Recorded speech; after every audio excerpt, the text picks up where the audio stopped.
नमस्कार दोस्तों। मैं आज फिर से आई हूँ आप लोग के लिए रेलवे समान अध्ययन में, जिसमें आज मैं आप लोग को टॉपिक में बताने वाली हूँ जनगणना 2011 के बारे में। ठीक है, तो उसमें स्टार्ट है कि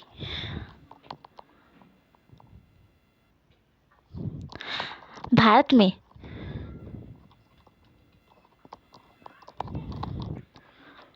भारत में जनगणना भारत में पहली बार जनगणना की शुरुआत कब हुई थी? तो ये 1872 में लॉर्ड मेयर के कार्यकाल में हुई थी। नेक्स्ट है, देश में नियमित जनगणना की शुरुआत। भारत देश में नियमित जो जनगणना जो उसके बाद से होते ही आया है, तो वो स्टार्ट हुआ 1881 में। किसके कार्यकाल में? तो लॉर्ड लिपिन के कार्यकाल में। फिर है, भारत जब आज़ाद हुआ था, जिसमें यही बोल रहा है कि स्वतंत्र भारत की पहली जनगणना, जब भारत आज़ाद हुआ उसके बाद पहला जनगणना कब हुआ? तो 1951 में हुआ था।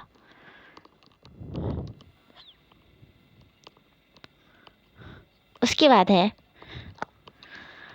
जनगणना का महान विभाजन वर्ष कब हुआ था? तो 1921 में। जनगणना से संबंधित अनुच्छेद आपको संविधान में कितना अनुच्छेद में मिलेगा? तो 242 अनुच्छेद में मिलेंगे जनगणना के बारे में। जनगणना विषय है 7वीं अनुसूची के। जनगणना मतलब कौन सी अनुसूची में संविधान में है? तो 7वीं अनुसूची में और समवर्ती सूची में आता है। नेक्स्ट है, जनगणना की अवधि प्रत्येक 10 वर्ष बाद होती है, लेकिन हमेशा तो 10 वर्ष बाद होती है, लेकिन इस वर्ष शायद कोरोना के खातिर थोड़ा लेट हुआ है। आगे देखते हैं,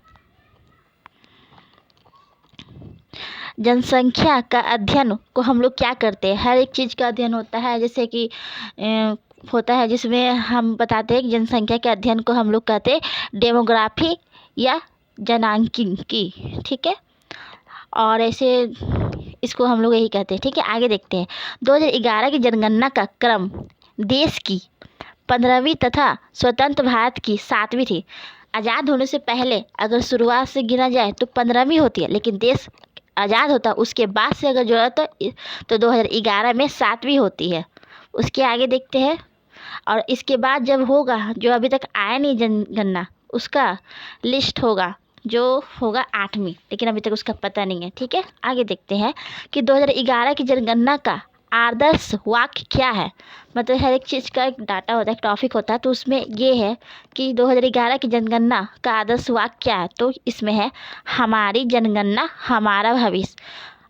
कुल प्रश्न 29, मतलब कुल प्रश्न मतलब कि आपसे जब जनगणना होगा तो उसमें आपसे कुछ 29 प्रश्नों का क्वेश्चन पूछा है, जिसमें से कुछ पूछ सकता है कि आपके घर में क्या है, नहीं है, आपके घर में कितना परिवार है, उस तरह के क्वेश्चन पूछेगा, जिसमें से उसी टाइप के क्वेश्चन से रिलेटेड आपसे 29 क्वेश्चन पूछेगा। नेक्स्ट है,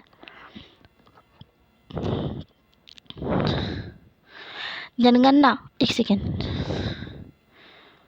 हाँ यहाँ तक हो गया। आगे है कि जनगणना का शुभांकर क्या है? तो ये है प्रगणक शिक्षिका।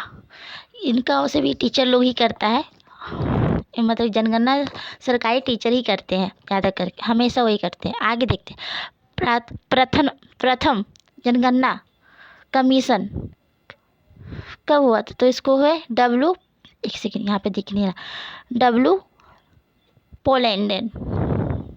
आगे है, स्वतंत्र भारत के प्रथम जनगणना आयुक्त कौन थे?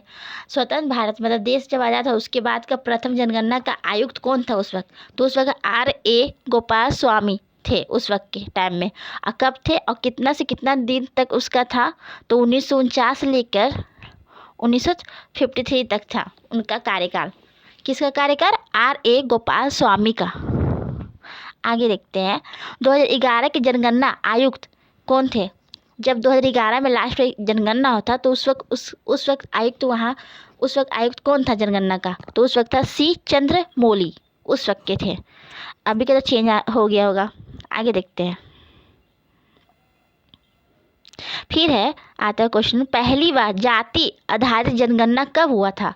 देश में पहली बार जाति से आधारित जनगणना कब होता? तो 1931 में। फिर विश्व जनसंख्या दिवस कब मनाया जाता है? तो 11 जुलाई को विश्व जनसंख्या दिवस मनाते हैं। कुल जनसंख्या 121 करोड़ .08 करोड़ है भारत में। भारत में विश्व में जनसंख्या का भाग कितना है? तो 17.5% है। सिर्फ भारत में ही 121.08 करोड़ सिर्फ भारत का ही जनसंख्या है।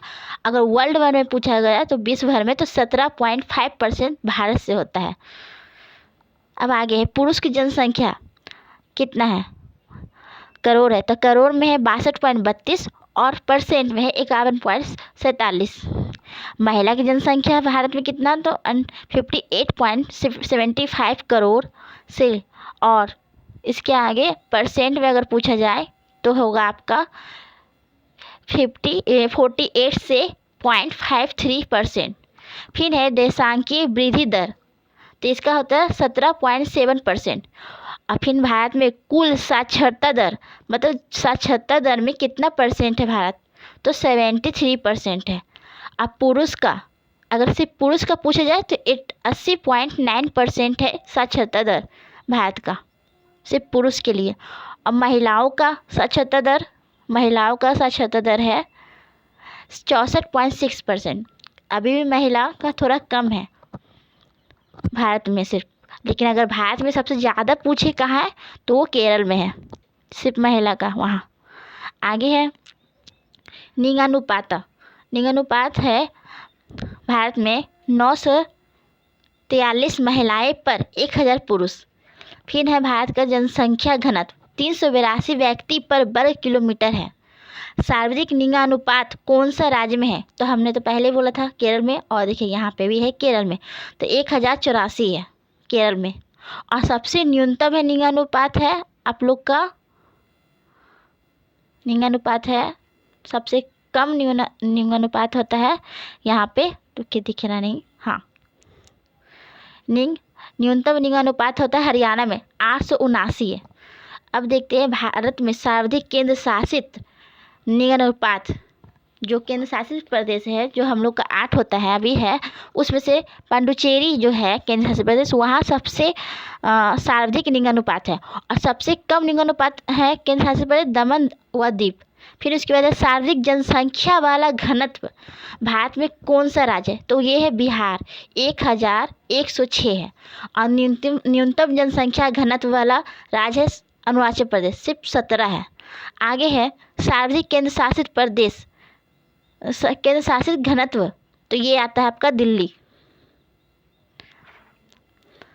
आगे देखते हैं क्यों न्यूनतम के साक्षरता जन घनत्व तो अंडमान निकोबार है। और फिर सर्वाधिक जनसंख्या वाला राज्य जहाँ सबसे ज़्यादा जनसंख्या है, तो ये सिर्फ अगर जनसंख्या है भारत में पूछता है तो सिर्फ उत्तर प्रदेश है। और न्यूनतम जनसंख्या सबसे कम जनसंख्या वाला है सिक्किम। उसके बाद आता है सर्वाधिक केंद्र शासित जनसंख्या वाला, तो आता है आपका दिल्ली। उसके बाद है न्यूनतम केंद्र शासित जनसंख्या वाला, तो ये लक्षद्वीप है, यहाँ सिर्फ जनसंख्या वाला है। केंद्र शासित में दिल्ली आ गया, और कम जनसंख्या वाला केंद्र शासित प्रदेश है ये लक्षद्वीप। उसके बाद आता है एकमात्र राज्य जहाँ जनसंख्या घटी, मतलब एकमात्र राज्य जहाँ जनसंख्या घटी है तो वो नागालैंड है। उसके बाद आता है सर्वाधिक साक्षरता, तो हम तो बोले कि सबसे ज़्यादा साक्षरता है केरल में, वो भी 94%। उसके बाद सबसे कम है बिहार में 61%, नहीं 61.8%, फिर भी ठीक है। आगे देखते हैं न्यूनतम महिला साक्षरता दर, तो बिहार में है सबसे कम महिला यहाँ पढ़ने वाली है, तो जिसमें है 51.5%।